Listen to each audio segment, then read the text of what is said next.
Good morning students. आज हम लोग फिर से यहाँ पे ज्योमेट्रिक प्रोग्रेशन देखने जा रहे हैं और ज्योमेट्रिक प्रोग्रेशन के आज हम लोग कुछ प्रॉपर्टीज़ देखेंगे और मीन के बारे में डिस्कस करेंगे। ठीक है, तो यहाँ पर आप ये 6 प्रॉब्लम्स देख रहे हैं, आप इनको नोट करिए इन 6 प्रॉब्लम्स को, और मेरे करने से पहले आप इन प्रॉब्लम्स को करिए और उसके बाद मैं अब एक एक का सोल्यूशन दूंगा। ठीक है, तो अब सबसे लास्ट प्रॉब्लम से हम यहाँ पे स्टार्ट कर रहे हैं। क्वेश्चन है, let a n be the nth term of GP of positive terms, let summation n is equal to 1 to 100 a to n is equal to alpha and summation n is equal to 1 to 100 a to n minus 1 is equal to beta such that alpha is not equal to beta, then the common ratio is. आपने ऐसा question AP में देखा था, ठीक है, और वहाँ पर भी इस तरीके से दिया गया था, कॉमन डिफरेंस पूछा गया था और वो प्रॉब्लम भी AIEEE में आया था, यानी कि जेईई मेंस, और ये प्रॉब्लम जीपी की है सॉरी, और यहाँ पर भी बिल्कुल वैसा ही प्रॉब्लम है और ये भी क्वेश्चन जेईई मेंस में आ चुका है, AIEEE में आया है, अब उसको जेईई मेंस बोलते हैं हम लोग। ठीक है, तो हमें अब वैसी ही प्रॉब्लम है और वैसा ही सेटअप है, इस समय हमें कॉमन रेशियो निकालना है। तो मैंने वहाँ पर भी आपको बताया था कि समेशन के बारे में ऑलरेडी हम लोगों ने काफ़ी डिस्कस किया है और वो क्वेश्चन भी किया है, तो इसलिए आपको प्रॉब्लम डिफिकल्ट नहीं लगनी चाहिए अगर आपने इसे अच्छे से प्रैक्टिस की है। तो सबसे पहले हम लोग इस समेशन को ओपन कर देंगे, तो ओपन करेंगे तो क्या आएगा, A2 आएगा, A4 आएगा, और इस तरीके से हम लोग जब 100 यहाँ पर रखेंगे तो क्या बन जाएगा, A200, 2 into 100 इज वॉट, और ये सारा किसके बराबर है, अल्फा के बराबर है। ठीक है, तो यहाँ इवन नंबर्स आ गए सबस्क्रिप्ट में, और जब हम इसमें रखेंगे तो ऑड आ जाएंगे। जैसे जब 1 रखेंगे आप तो 2 into 1 minus 1, 2 minus 1 is 1, तो this is A1 and then it will be A3, और लास्ट वाला क्या होगा, when we are going to put 100, तो दिस विल बी A199। ठीक है, तो बीटा हो गया। तो उस क्वेश्चन में तो कॉमन डिफरेंस लाना था, इसलिए हम लोगों ने सब्ट्रैक्ट कर दिया था। यहाँ पर हम लोगों को कॉमन रेशियो निकालना है, तो क्या किया जाए, तो कोई इसमें बहुत बड़ी बात नहीं है। आपको पता है कि nth टर्म जीपी का होता है ARn-1, तो जब कॉमन रेशियो लाना है तो r तो होना चाहिए आपके एक्सप्रेशन में, तो अभी r नहीं है, तो क्या करोगे, यहाँ पर लिखेंगे हम लोग। तो A2 टर्म क्या हो जाएगा, AR, यहीं पर मैं लिख रहा हूँ AR, आप लोग नोट करते चलेंगे।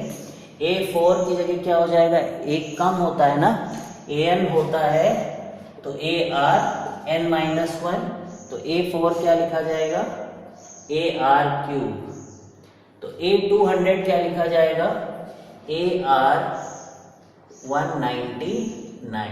ठीक है, इसी तरीके से A1 A हो जाएगा, A3 क्या हो जाएगा, AR² हो जाएगा, और ये कितना हो जाएगा, AR198 is equal to beta. ठीक है, अब आप बताइए क्या करेंगे हम लोग। AR तो देखिए कॉमन ही हो जाएगा सब में, तो आप क्या करें, AR को कॉमन ले लें। AR को कॉमन लेंगे तो वहां बचेगा 1, इसमें बचेगा R², यानी 1 1 से सब कम हो जाएगा, तो this will be R⁴198 is equal to alpha. Second में आप देखिए, जब A को कॉमन लेंगे तो सभी में A है और तो कुछ कॉमन नहीं है, तो मैं यहीं ले लेता हूँ A को कॉमन, तो यहाँ बचेगा 1, यहाँ बचेगा R² और यहाँ पे बचेगा 198 इज इक्वल टू बीटा। अब आप देखिए बीटा और अल्फा में आपको कुछ सेम नजर आ रहा है। अब आप क्या करिए, इन दोनों को डिवाइड कर दीजिए। ठीक है, दोनों को यहां डिवाइड किया, ये कट हुआ, ठीक है, और ये कट हुआ, 1/r क्या आया, beta is equal to alpha, तो r क्या आ गया, अल्फा अपॉन बीटा। तो देखा कितना इजी प्रॉब्लम था। ठीक है, तो ये क्वेश्चन आया था AIEEE में, तो आप समझ सकते कितने आसान प्रॉब्लम्स आते हैं। कुछ नहीं, घबराना नहीं है समेशन से। अब इतने लेक्चर के बाद भी अगर आप घबराएंगे ठीक है, जिसका मतलब आपने सही से पढ़ाई नहीं की, अदरवाइज एक मामूली सा ये सवाल था। ठीक है, तो रब करते हैं इस प्रॉब्लम को और नेक्स्ट प्रॉब्लम की तरफ बढ़ते हैं। ठीक है, तो अगर हम लोग नेक्स्ट प्रॉब्लम को देखें तो ऐसी प्रॉब्लम भी डिस्कस की जा चुकी है एपी में। ठीक है, वैसी ही प्रॉब्लम यहाँ पर अगेन है। ठीक है, अब की बार यहाँ पे क्यूबिक इक्वेशन है तो हमें 3 रूट्स लेने हैं। तो अगर एपी में 3 रूट्स लेने होते थे तो हम लेते थे a minus D, A plus D. ठीक है, ऑड नंबर रहते थे। तो यहाँ क्या करें, तो यहाँ पर अगर हमें रूट्स लेने होते हैं, रूट्स नहीं, अगर नॉर्मली हमें 3 टर्म लेने होते हैं, यानी ऑड टर्म्स के लिए आप देखिए a बाई आर पहला लेंगे, दूसरा टर्म a और तीसरा ए आर। इससे क्या मतलब है, इससे क्या फायदा है कि जब भी आप इनको मल्टीप्लाई करेंगे तो आपका r कैंसिल हो जाएगा। ठीक है, तो कहीं पे भी मल्टीप्लिकेशन का कॉन्सेप्ट अगर यूज हो रहा है तो you have to take 3 terms like this. और अगर मान लीजिए 5 टर्म्स लेने हो कोई बात नहीं, एक r और ले लीजिए आप, ऐसे।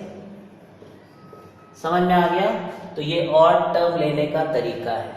अब इवन टर्म लेना है हमें, तो रब करते हैं, अब इवन को देख लेते हैं। ठीक है, तो क्वेश्चन के साथ साथ ही हम लोग थ्योरी भी देख रहे हैं। तो अगर ऐसे कर देंगे, जैसे 2 टर्म इवन हो गया, 2 टर्म, तो ये देखिए a बाई आर और ए आर। तो a बाई आर में कितना मल्टीप्लाई किया गया कि ए आर आया, आर स्क्वायर। तो ऐसे जब लेंगे तो आर स्क्वायर इसका कॉमन रेशियो है। ठीक है, तो अगला क्या होगा, a बाई आर क्यूब और ए आर क्यूब। और एक ज्यादा लेना हो तो आर स्क्वायर से और मल्टीप्लाई इधर डिवाइड करना पड़ेगा। ठीक है, ये हो गया, देखिए 6 टर्म्स हो गए। तो क्लियर है? तो नोट करिए कि इवन में कैसे लेते हैं और ऑड का आपने नोट कर ही लिया होगा। ठीक है, अब यहाँ तो सिस्टम ऑफ इक्वेशंस में आपने इसी लेक्चर्स की सीरीज में आपने देखा कि a x cube plus b x square plus c x plus d के अगर रूट्स अल्फा बीटा गामा हो तो कैसे लिखते हैं हम लोग। तो इस बार अब मैं नहीं बताने जा रहा हूँ आपको, ऑलरेडी आपको ये पता होना चाहिए। ठीक है, already we have discussed while discussing AP कि alpha plus beta plus gamma को लिख सकते हैं minus b by a, alpha beta plus beta gamma plus alpha gamma is equal to c by a, और अल्फा बीटा गामा को करना है minus d by a. ठीक है, प्लस माइनस। ठीक है, ये होता है। अब हमें ये लाना है, ठीक है, c cube a is equal to b cube d, और यहाँ पर कहीं पे भी अल्फा बीटा गामा नहीं है। जो भी प्रूफ करना है वो ये इक्वेशन है। ठीक है, a x cube plus b x square plus c x plus d, उसमें a b c d coefficients है। ठीक है, तो इनके बीच में हमको रिलेशन लाना है। लेकिन जो equations a b c d में है वो अल्फा बीटा गामा के टर्म्स में है, तो इसका मतलब हमें ये अल्फा बीटा गामा को एलिमिनेट करना है। क्या करना है? एलिमिनेट करना है। ठीक है, तो चलिए एलिमिनेशन करते हैं हम लोग। तो क्या करेंगे, सबसे पहले हम लोग 3 रूट्स मान लेंगे। ये जो अल्फा बीटा गामा है इनको अब हम लोग ए के टर्म्स में लिखते हैं। तो अल्फा को ले लिया ए बाई आर, बीटा को रख दिया ए और गामा को रख दिया, अच्छा ए नहीं लेंगे हम लोग, ठीक है, यहाँ ध्यान रखिए ए ऑलरेडी यहाँ पर है तो ए नहीं लेंगे, आर भी नहीं यूज हुआ, ठीक है, आर ले सकते, बीटा ही ले लेंगे। ठीक है, रूट्स को क्या ले लेंगे, बीटा को तो बीटा ले लेंगे, अल्फा को ले लेंगे बीटा बाई आर और गामा को ले लेंगे हम लोग बीटा आर। क्लियर है? तो ये हो गया हम लोगों का तरीका इसको करने का।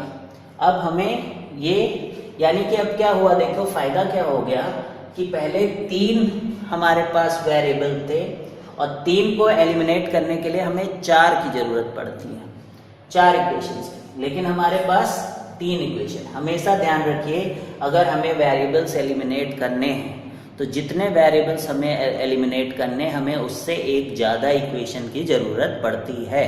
तो यहाँ पर अभी अल्फा बीटा गामा को अगर हम लोगों को एलिमिनेट करना होता है इंडिविजुअली तो हमारे पास केवल 3 इक्वेशन है, वो कभी भी एलिमिनेट नहीं कर पाते, ठीक है। लेकिन अब ऐसा करने से अल्फा को बीटा बाई आर रखने से और बीटा को बीटा आर रखने से, अब देखिए 2 ही वेरिएबल बचे हैं, बीटा और आर।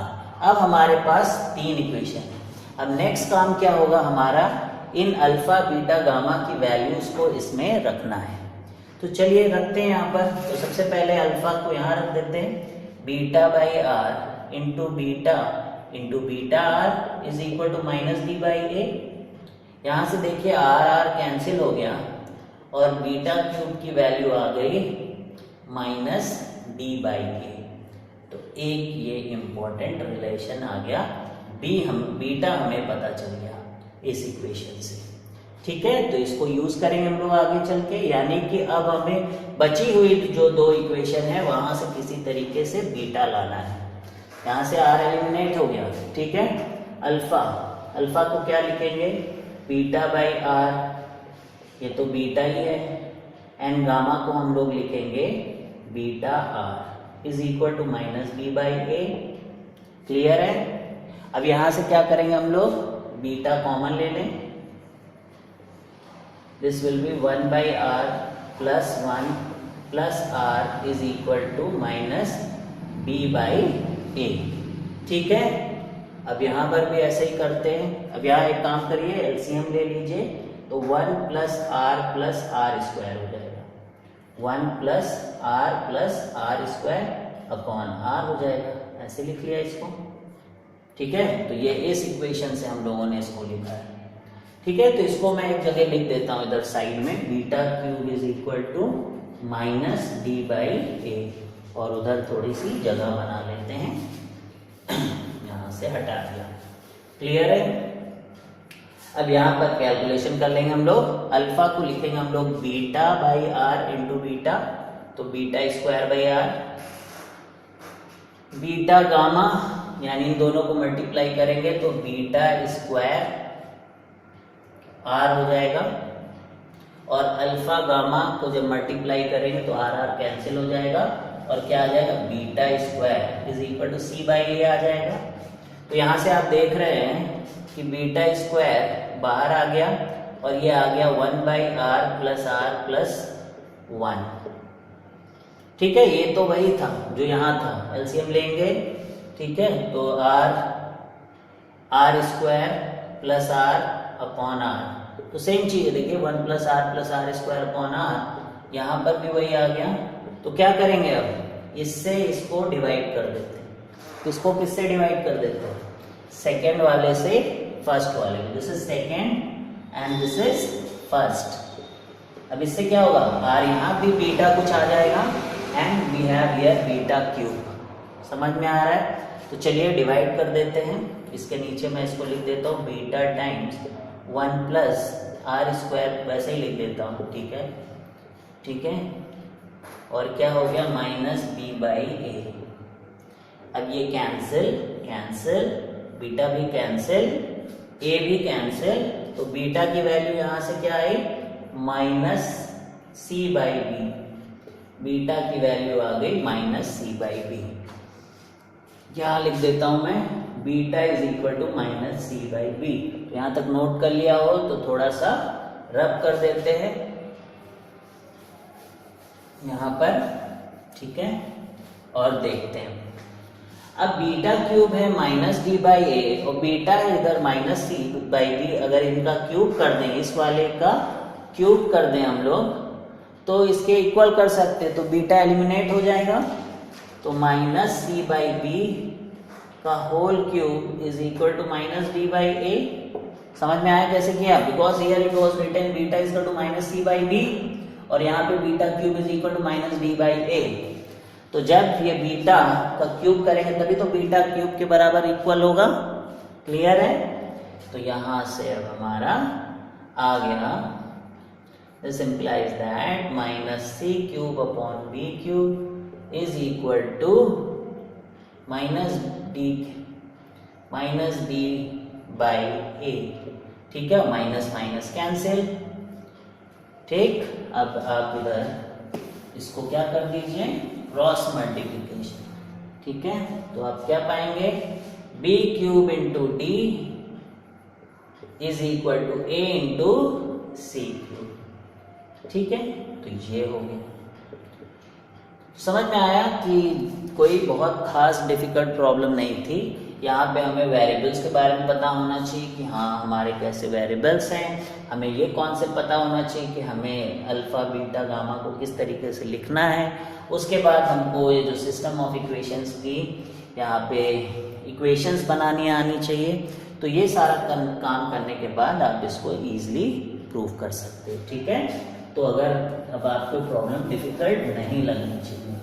ठीक है, तो आपने इस प्रॉब्लम से ये भी सीखा कि किस तरीके से हम लोग टर्म्स लिखते हैं। अगर ऑड होते तो कैसे लिखते हैं, और इवन होते हैं टर्म नंबर ऑफ टर्म्स तो जीपी को कैसे रिप्रेजेंट किया जाता है। अब यहाँ पर क्वेश्चन देखने जा रहे हैं लोग। The sum of a infinite terms of a GP is 15 and the sum of their squares is 45, find the series.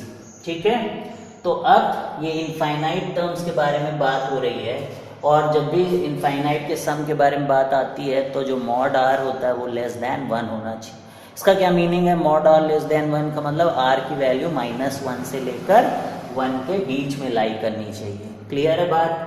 तो अब हमें एक ऐसे जीपी को लिखना है जिसका सम 15 आ रहा है और उसके जो स्क्वायर्स का सम है दैट इज 45। तो फिर हमें ये दोनों सीरीज पता करनी है। ठीक है, तो लिख लेते हैं हम लोग। मान लीजिए पहला टर्म सीरीज का ए है, दूसरा ए आर है, तीसरा ए आर स्क्वायर है, और ऐसे करते करते इसका सम हमारा आ गया 15। ठीक है, अब हमें क्या करना है, सम ऑफ देयर स्क्वायर्स यानी इनके स्क्वायर करने हैं, यानी a square plus a square r square plus a square r की पावर 4, और इसका सम आ रहा है 45। तो यानी कि क्या करना है, समझिए आप इस बात को कि यहाँ पर सीरीज निकालने का मतलब है ए और आर को पता करना। ठीक है, तो अब हमारे पास दो इक्वेशंस हैं और इन दो इक्वेशन से हमें दो वेरिएबल सॉल्व करने हैं। डिफिकल्ट बात नहीं। हाँ, इक्वेशन थोड़ी सी डिफिकल्ट है, लेकिन इक्वेशन का फॉर्मूला तो हमको आता ही है कि इस चीज को छोटे में कैसे लिखते हैं। करेंटली दिस इज बिग, ये जीपी है, लेकिन ये क्या है, इनफाइनाइट जीपी है। तो इसका मतलब इसको लिखा जा सकता है a/1 - r is equal to 15। अब ये इक्वेशन छोटी हो गई, जो इतनी बड़ी सी इक्वेशन दिख रही थी वो छोटी हो गई। अब इसको देखिए आप, दूसरे वाले को, इसका आपको फर्स्ट टर्म दिखेगा ए स्क्वायर और इसका जो कॉमन रेशियो है दैट इज आर स्क्वायर। तो यहाँ एक हम लोग, जैसे हम लोगों ने एपी में प्रॉपर्टी पढ़ी थी, अभी हम लोग, दिस इज राइट मोमेंट इस प्रॉपर्टी को सीखने का, जीपी की प्रॉपर्टी को सीखने का। तो जीपी की प्रॉपर्टी क्या होती है, देखिए कि जीपी की प्रॉपर्टी में ध्यान रखिए, अगर आपके पास कोई जीपी है, जैसे यहाँ पर एक जीपी है आपके पास, अगर मैं इसमें ए से पूरे जीपी को मल्टीप्लाई कर दूं तो ये ए स्क्वायर हो गया सब जगह, a square plus a square r, अभी तो आर स्क्वायर है यहाँ पर, समझिए। अभी मैं यहीं लिख देता हूँ इसके नीचे, ए से मल्टीप्लाई कर दूं, a square plus a square r plus a square r square. ठीक है, तो इस तरीके से, तो ये जो नया चीज आया है, ए से जब हम लोगों ने पूरी जीपी को मल्टीप्लाई किया है तब भी वो जीपी में ही रहती है। जैसे वहाँ था कि जब सब में हम लोग टर्म्स को ऐड कर देंगे, एक एपी में अगर हम लोग किसी एक कांस्टेंट टर्म को ऐड करेंगे तो एपी एपी ही रहती है। उसी तरीके से यहाँ पर अगर हम लोग किसी कांस्टेंट टर्म से मल्टीप्लाई करेंगे तो जीपी जीपी ही रहेगी। हाँ, उसका जो कॉमन रेशियो है वो चेंज हो जाएगा, जैसे यहाँ पर ए आर हो गया। ठीक है, तो यहाँ क्या है, यहाँ पहले जीपी था, ए से आपने मल्टीप्लाई और फिर आर से कर दिया, बिकॉज स्क्वायर में क्या होगा, आर स्क्वायर आर की पावर 4। तो एक बार अगर मैं देखिए और आर से मल्टीप्लाई कर दूं, ठीक है, तो फिर भी ये जीपी बना रहेगा। ठीक है, यहाँ तो वो केस नहीं है, लेकिन ये समझिए आप कि अगर मैं यहाँ पर आर से मल्टीप्लाई कर दूं तब भी ये एपी बनी रहे, जीपी बनी रहे। यहाँ पे जीपी के बारे में बात हो। ठीक है, क्लियर है, तो समझ गए ये बात। तो मल्टीप्लाई यानी एक जीपी को में अगर हम लोग किसी कांस्टेंट टर्म से मल्टीप्लाई करते हैं, डिवाइड करते हैं, तो भी वो जीपी बनी रहती है। क्लियर है बात? और जो दूसरी बात है कि डिवाइड करने पर भी बनी रहती है। इवन मान लीजिए आपके पास एक जीपी है ए आर स्क्वायर, ऐसे कोई जीपी है, और एक कोई दूसरी जीपी है ए कैपिटल आर स्क्वायर, ठीक है। इन दोनों जीपी को भी मल्टीप्लाई करने में जो रिजल्टिंग जीपी आती है सीरीज, वो भी एक क्या होगी, वो भी एक जीपी होती है। यहाँ देख लीजिए A R square are capital R square, तो यहाँ पे आर इंटू कैपिटल आर इस नई जीपी का कॉमन रेशियो हो गया। यहाँ तक क्लियर है बात? चलिए अब आगे बढ़ते हैं, सीखे हम लोगों ने जीपी की प्रॉपर्टीज। तो यहाँ पे फर्स्ट टर्म क्या है, ए स्क्वायर, और कॉमन रेशियो क्या है, आर स्क्वायर। तो यहाँ पर क्या हो जाएगा, आर स्क्वायर का बस आर स्क्वायर, यहाँ पे 1 माइनस आर था तो यहाँ पे आर स्क्वायर, तो यहाँ पे तो कॉमन रेशियो रहता वही तो लिखते हैं, दैट विल बी 45। क्लियर है बात? अब आप क्या करेंगे, कैसे इसको सॉल्व करेंगे? अब आपको एक वेरिएबल यहाँ से एलिमिनेट करना होगा। तो इजी कौन है एलिमिनेट करने के लिए? ए इजी है, तो इसका स्क्वायर कर दें हम लोग, इस वाले का स्क्वायर कर दें, ठीक है। आगे यहाँ पर अब हम इस वाले को इक्वेशन को जिसका स्क्वायर किया है उससे इसको डिवाइड कर देते हैं। इससे क्या होगा कि ए स्क्वायर कट जाएगा, यहाँ लिख देते हैं, या एक काम करते हैं इसी से डिवाइड कर देते हैं, ठीक है। A square upon 1 minus r into 1 minus r is equal to 15 का स्क्वायर, यानी 15 इंटू 15, ठीक है। ये पूरा मैंने डिवाइड कर दिया, इक्वल टू यहाँ लिख दीजिए ऊपर 45 अपॉन 15 इंटू 15। क्लियर है? अब यहाँ देखिए ए स्क्वायर से स्क्वायर कैंसिल हो गया, ठीक है। इसके भी फैक्टर कर लेंगे हम लोग, 1 minus r into 1 plus r, ठीक है। 1 माइनस आर स्क्वायर को क्या कर दिया गया, 1 minus r into 1 plus r, 1 minus r से ये कैंसिल हो गया, ठीक है। तो इसको अब इधर रब कर देते हैं। अब देखिए ये 1 माइनस आर ऊपर पहुंच जाएगा और दिस इज 1 प्लस आर, ये वाली चीज सिंप्लीफाई करके ये है। देखो कर पा रहे हैं आप? इधर तो बहुत इजी है, 5 3 जा 15 3 जा 45 एंड 3 5 जा 15, तो 1/5 आ गया।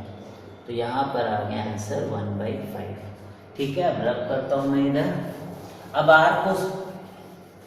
आर यहाँ पर हमारा आ जाएगा, हमारा 5 माइनस 5r, क्रॉस मल्टीप्लाई कर लिया 1 प्लस आर, तो इसको इधर भेज दीजिए। 4 इज इक्वल टू 6r, तो r की वैल्यू 2/3। तो r को इनफाइनाइट जीपी है, तो r को -1 और 1 के बीच में लाई करना चाहिए था, इट इज लाइन, गुड। तो r की वैल्यू आ गई हमारी 2/3। अब क्या करेंगे, अब a निकाल लेंगे, इसको रब करते हैं, ठीक है। r आ गया। अब इसका जो सम था वो क्या लिखे थे हम लोग, a upon 1 minus r is equal to 15, r की वैल्यू 2/3 है, तो a is equal to 15 into 1 minus r. a निकालना है हमें, 15 इंटू 1 माइनस 2/3 कितना हो जाएगा, 15 इंटू 3 माइनस 2 1/3 5, तो a की वैल्यू आ गई 5। तो अब a पता चल गया आपको, r पता चल गया, और क्या चाहिए, आपकी जीपी तैयार है। तो यहाँ से सीरीज लिख दीजिए, a 5 हो जाएगा, सेकेंड हो जाएगा 10/3, ठीक है। फिर इसको फिर से 5 से मल्टीप्लाई करिए, दिस विल बी 50/3, तो ये हमारे जीपी है। क्लियर है? तो इस तरीके से हमारा ये क्वेश्चन भी हो गया। तो बहुत ही सिंपल था, ठीक है। बस केवल क्या था, थोड़ा सा कैलकुलेशन था, नॉर्मल क्वेश्चन था। अब इस क्वेश्चन को देखते हैं।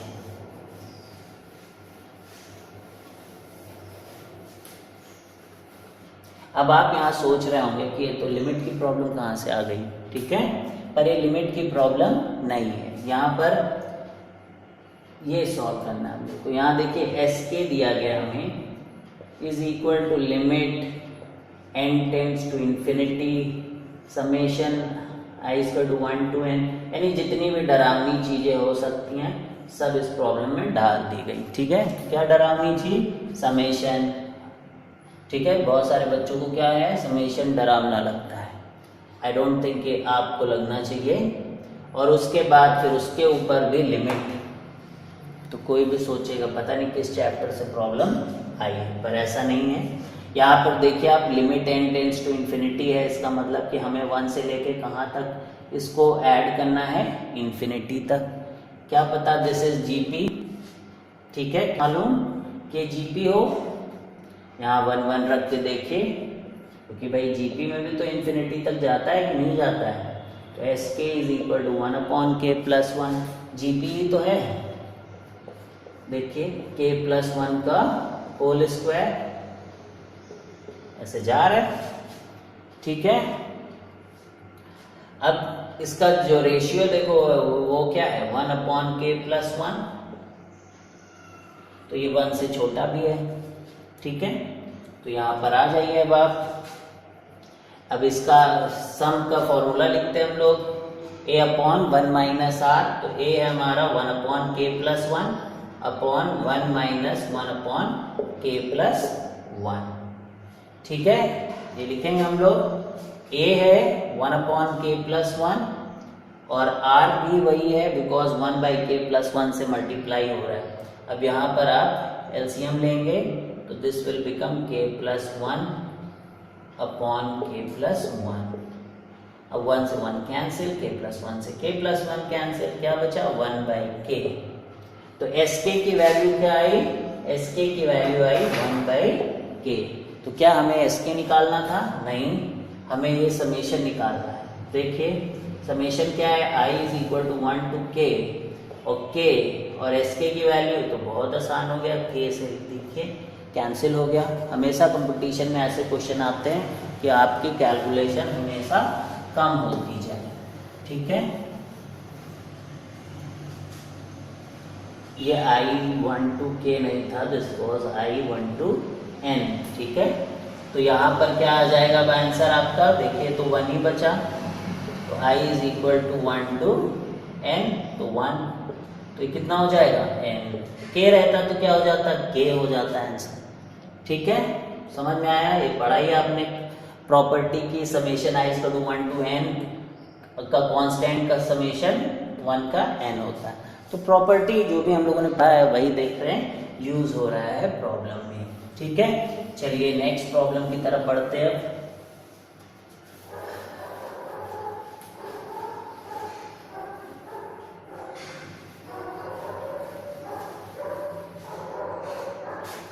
ठीक है, तो क्वेश्चन है the sum of first 6 terms of a GP is 9 times the sum of first 3 terms, ठीक है। Then find the common ratio, यानी पहले 6 टर्म्स लिए जाएं जीपी के, उनका सम लिया जाए और उनका जो सम आता है that is 9 times the sum of first 3 terms, यानी पहले 3 टर्म्स का जो सम आता है और जो पहले 6 टर्म्स का जो सम आता है, तो जो 6 टर्म का सम है वो कितने टाइम्स है, वो 9 टाइम्स है 3 टर्म्स के सम से। फिर हमें क्या निकालना है, कॉमन रेशियो, ठीक है। तो कॉमन रेशियो निकालना r, एक इक्वेशन है हमारे पास, बहुत ही इजी है। 6 टर्म्स का सम लिखेंगे इधर, 3 टर्म्स का सम लिखेंगे इधर, ठीक है। और फिर देखेंगे r कैसे सॉल्व करते। चलिए Sn का फॉर्मूला देखते क्या होता है, a इंटू r की पावर n-1 अपॉन r-1, यही फॉर्मूला होता है Sn का। तो यहाँ पर क्या हो जाएगा, मान लीजिए मेरा पहला टर्म a है और r की पावर n-1, यानी r कितने टर्म्स थे यहाँ पर n, तो यहाँ कितने 6, तो r की पावर 6-1, इधर क्या आ गया r-1, ठीक है।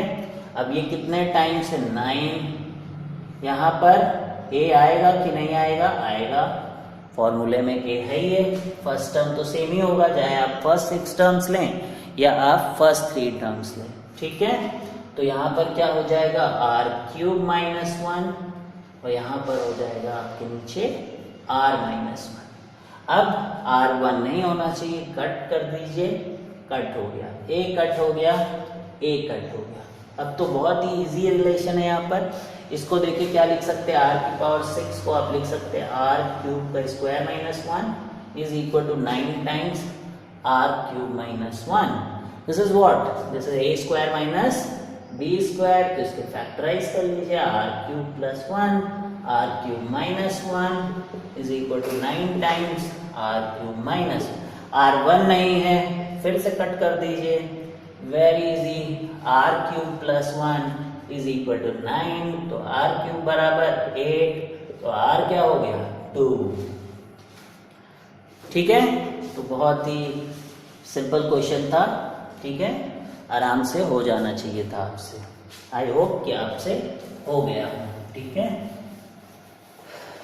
अब नेक्स्ट प्रॉब्लम देखते हैं हम लोग।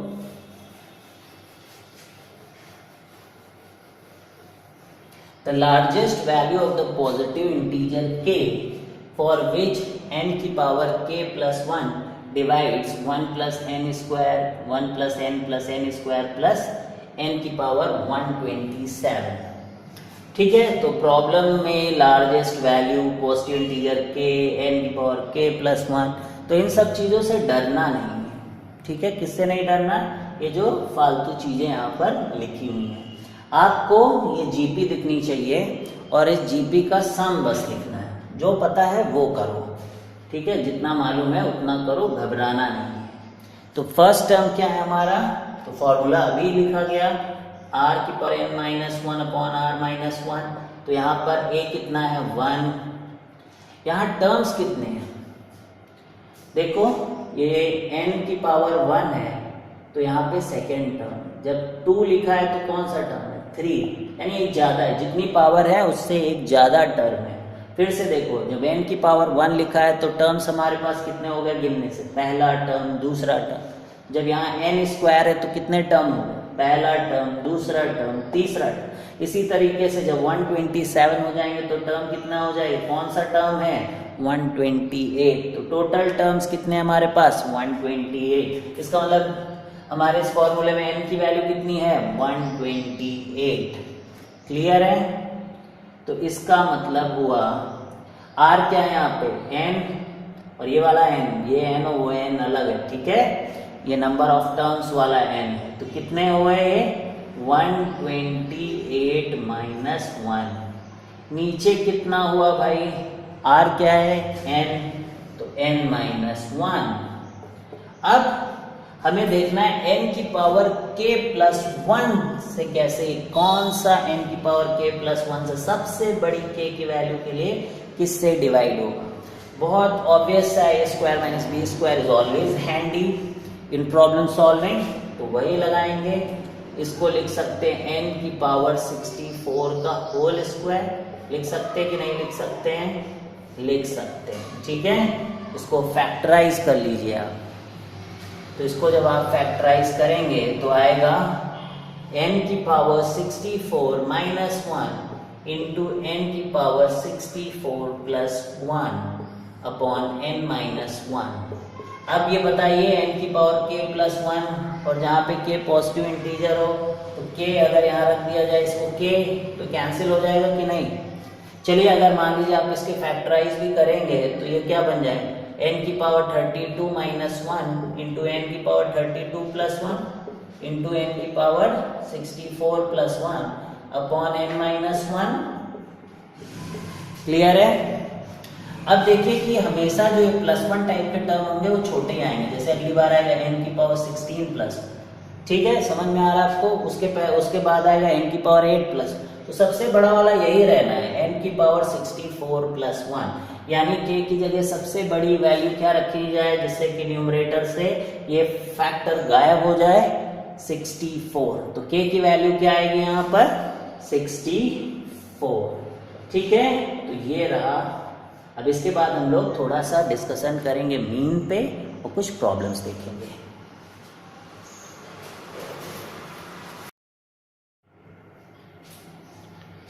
Now let's do these problems. Question है let A1, A2, A3, A24 are in GP and it is given A1, A2, A7, A18, A23, A24 is equal to 16. Then find this pi of AI, I is equal to 1 to 24 और उसके बाद जो second problem है उसमें GM को insert करना है. तो जैसे कि आपने AMs के बारे में पढ़ा था उसी तरीके से कुछ GM के बारे में भी हम लोग पढ़ते हैं. मान लीजिए अगर हम लोग सिंगुलर ज्योमेट्रिक मीन के बारे में बात करते हैं, मान लीजिए कि ये है A और ये B है, ठीक है.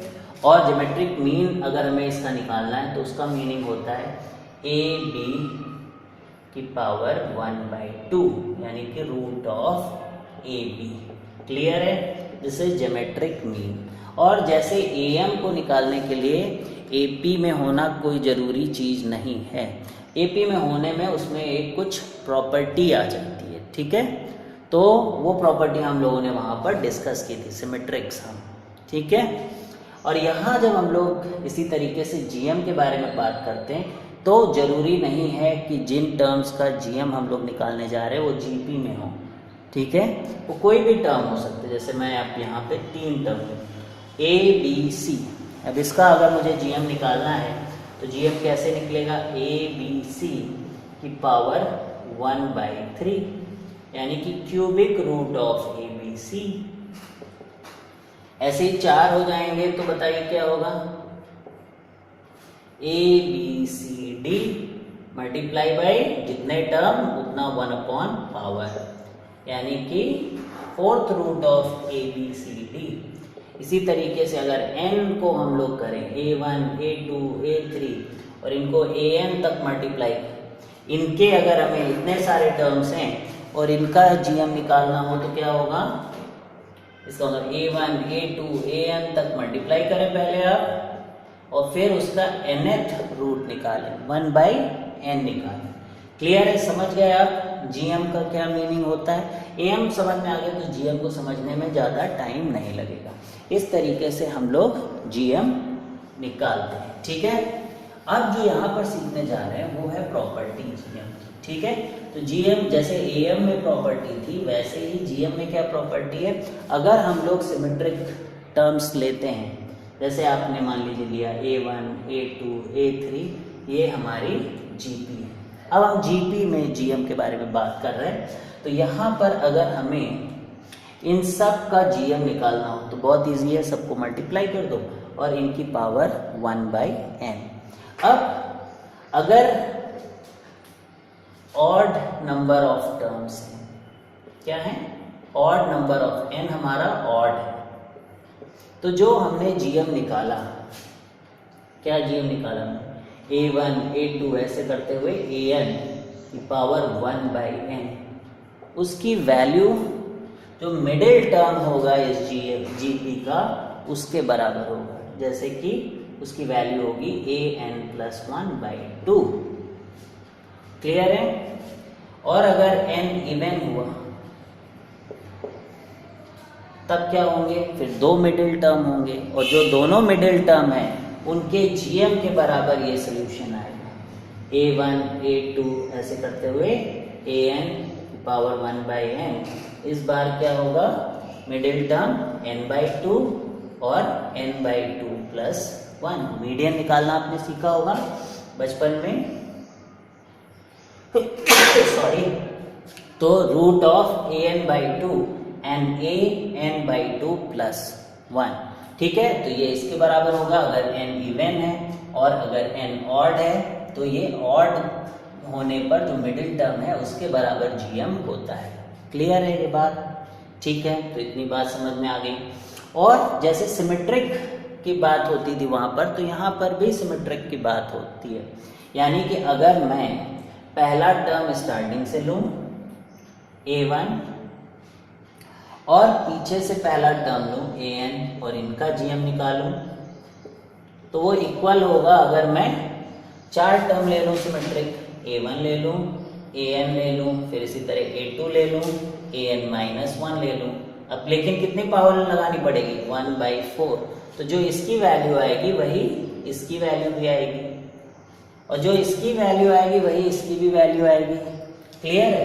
तो कोई भी ज्योमेट्रिक मीन आप निकालें अगर आप सिमेट्रिक टर्म्स लेते हैं तो उनकी वैल्यूज क्या होंगी, सेम होंगी। ठीक है, क्लियर है। जैसे एम के केस में था वैसे ही यहाँ पर है। तो इससे रिलेटेड प्रॉब्लम हम लोग यहाँ पर देखते हैं। और आपने देखा था कि कैसे पता करेंगे कि सिमेट्रिक है, उनका जो सबस्क्रिप्ट है दैट शुड बी n+1। जैसे 1 और यहाँ पे n है तो n+1 हो रहा है, 2 और n-1 n+1 हो रहा है। ठीक है, तो एपी में अगर आपने को नहीं समझ में आ रहा है तो आपको पहले एपी का लेक्चर देखना चाहिए जहाँ पे हम लोगों ने अरिथमेटिक मीन को डिस्कस किया है, फिर आपको बात बहुत आसानी से समझ में आ जाएगी।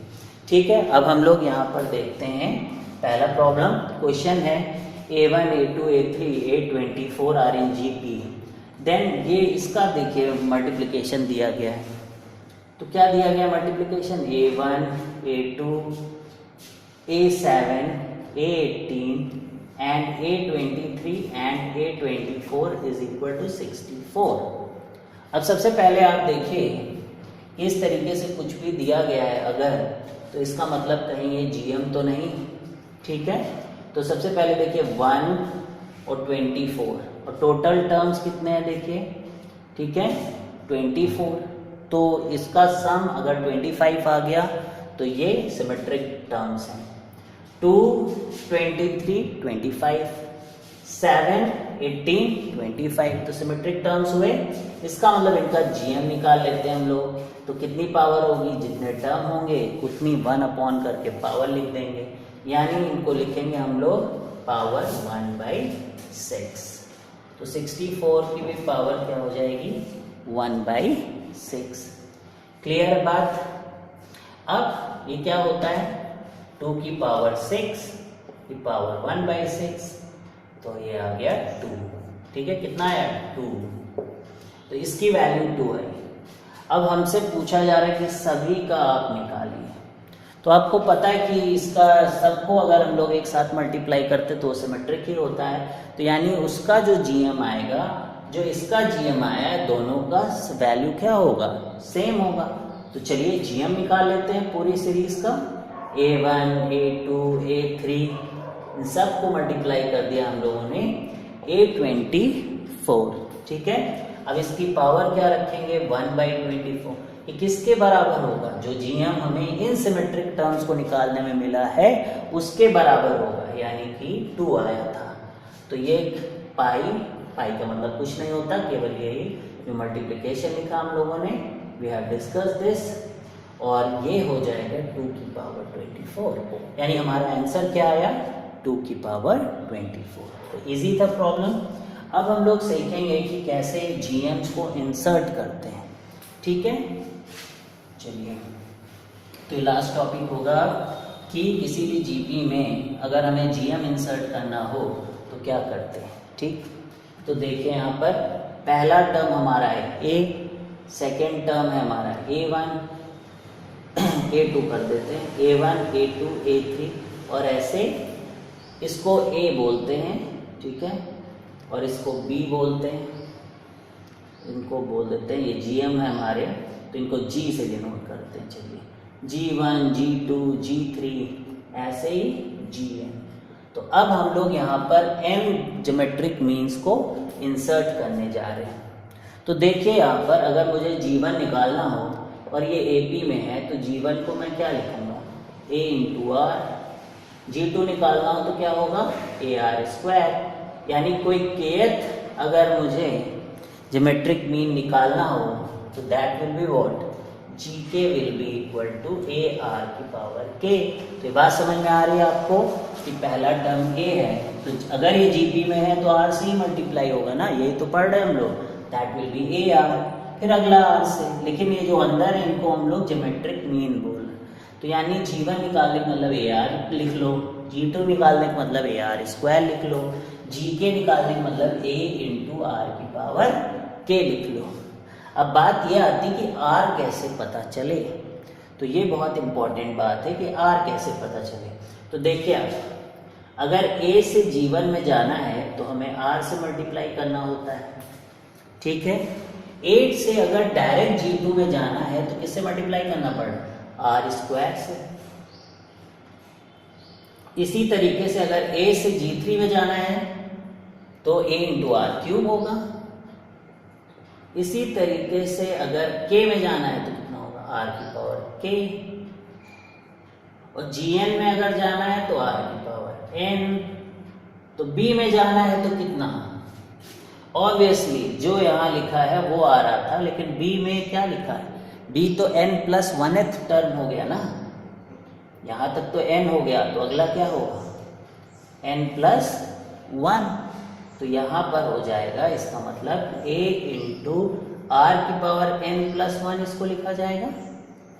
समझ रहे हैं ना, gn को क्या लिखा जा रहा है, gn को लिखा जा रहा है a r की पावर n। देखिए ना, g1 को क्या लिखा जा रहा है, a r, g2 को क्या लिखा जा रहा है, a r स्क्वायर। अरे भाई gn के बाद ही तो b आता है, तो b को क्या, a r की पावर n+1 को b लिख सकते हैं आप। तो r क्या हो जाएगा, b बाई a की पावर 1/n+1। क्लियर है, समझ में आ गई बात। तो ये r आ गया। अब आप इजिली g1, g2, g3 निकाल सकते हैं। जब आपके पास r पता है, a पता है, तो g1 नहीं निकाल पाएंगे। चलिए जनरलाइज कर लेते हैं इसको, g1 is equal to a। अब r देखिए, अब r हो गया b बाई a की पावर 1/n+1। ठीक है, अब यहाँ देखिए a को अंदर भेजेंगे तो क्या हो जाएगा, a की पावर n+1 बन जाता है, अंदर गया b। ठीक है, अगर नहीं समझ में आ रहा है तो देखिए, अगर इसे बाहर ले जाए तो a बन के बाहर निकलेगा कि नहीं। तो इसका मतलब अब a से 1 कैंसिल, तो this can be written as, g1 can be written as a की पावर n इंटू b और पूरे की पावर 1/n+1। अब g2 करना है, तो g2 में क्या होगा भाई, a r स्क्वायर यानी b बाई a 2/n+1। तो सबसे पहले क्या करें आप, स्क्वायर कर दें अंदर जाके, a b square upon a square की पावर 1/n+1। ये कर सकते हैं आप। a को अंदर भेजना है तो क्या होगा, a की power n+1 into b square upon a square की पावर 1/n+1। अब a की पावर n+1 में से 2 माइनस करें तो a की power n-1 b square upon 1/n+1। ठीक है, कैलकुलेशन समझ में आ गई हो तो इसको आप अब लिख लीजिए, and I am going to write something here. तो देखिए g1 को क्या लिखा, पूरा सॉल्व करने के बाद g1 देखिए कैसे आया। g1 has come like this, यानी मेरा पहला ज्योमेट्रिक मीन आया a की power n into b upon 1/n+1। g2 कैसे आया देखिए, a एक कम हो गया, ठीक है, और यहाँ b स्क्वायर हो गया और 1/n+1। तो अंदर देखिए जो पावर है दैट इज n+1 है कि नहीं, यहाँ n-1 और यहाँ, और जितना यहाँ लिखा, जो भी ज्योमेट्रिक मीन हम लोग निकाल रहे हैं वही b की पावर आती है कि नहीं आती है। ठीक है, ये सब चीज़ें आपको थोड़ा सा बार बार थोड़ा सा रिवाइज करना पड़ेगा। आप समझ तो जाएंगे, लेकिन जब क्वेश्चन करते वक्त आपको याद है कि नहीं वो इम्पोर्टेंट है। ठीक है, तो आप जल्दी कर लेंगे, नहीं तो आप नॉर्मल लॉजिक से भी क्वेश्चन कर लेंगे, बस टाइम की बात होती है। ठीक है, अब मान लीजिए मैं जी के निकालना चाहता हूँ, चलिए g3 भी निकाल ही लेते हैं, n-2b³ अपॉन 1/n+1। इतना इजी होता है। ठीक है, अब जी के भाई जितना यहाँ लिखा वही यहाँ लिखा है कि नहीं लिखा है, ठीक, तो यहाँ k लिखा है तो यहाँ क्या होगा, b की पावर k। अब टोटल पावर आप चाहते हैं कि n+1 हो। ठीक है, आपकी चाहत क्या है कि आपकी जो पावर है वो रहे n+1 टोटल।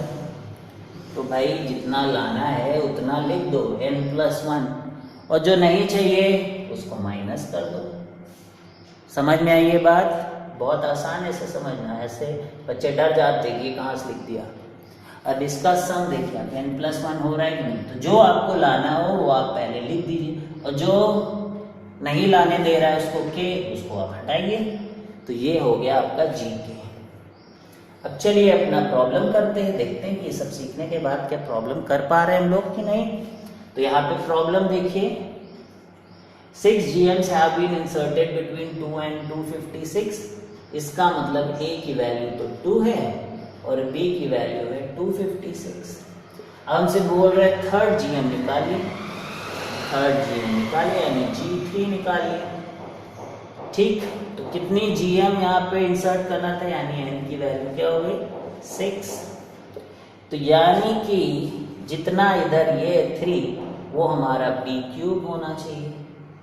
क्लियर है, क्या होना चाहिए B क्यूब, 1/n+1 मतलब 1/7 होना चाहिए। और जो A होना चाहिए उसका इतना A की पावर होनी चाहिए जिससे कि टोटल 7 आ रहा हो। तो हो गया ये। अब वैल्यूज रख दीजिए, 2 की पावर 4 B क्यूब मतलब 256 की पावर क्यूब अपॉन 1/7। तो सॉल्व कर लीजिए इसको। चलिए देखते हैं कितना होता है। 2 की पावर 532 होता है, 6 64 7, 2 की पावर 8। ठीक है, तो G इज इक्वल टू 2 की पावर 4, दिस इज 2 की power 8 into 3 into 1/7। So this will come out to be 2 की power 4, 2 की power 24. This is all calculation. You can do it by yourself. This is 2 की power 28/7. So this is 4. Hence G3 is nothing but 16. तो hope you understand all these things. ये थोड़ा सा fast हम लोगों ने किया है बिकॉज आप AM पढ़ चुके हैं। ठीक है, तो अगर आप इसको पहली बार ये लेक्चर देख रहे हैं तो आई विल एडवाइस कि आप स्टार्टिंग से देखें। और एटलीस्ट आपको अगर लगता है कि आपको बेसिक्स आता है और AM नहीं आता है तो AM का भी लेक्चर है अलग से, तो यू कैन वॉच इट। सो यहीं पे आज हम लेक्चर ख़त्म करते हैं और आपको क्या करना होगा, इससे रिलेटेड प्रॉब्लम्स लगाइए। We will come with more problems. Thank you very much.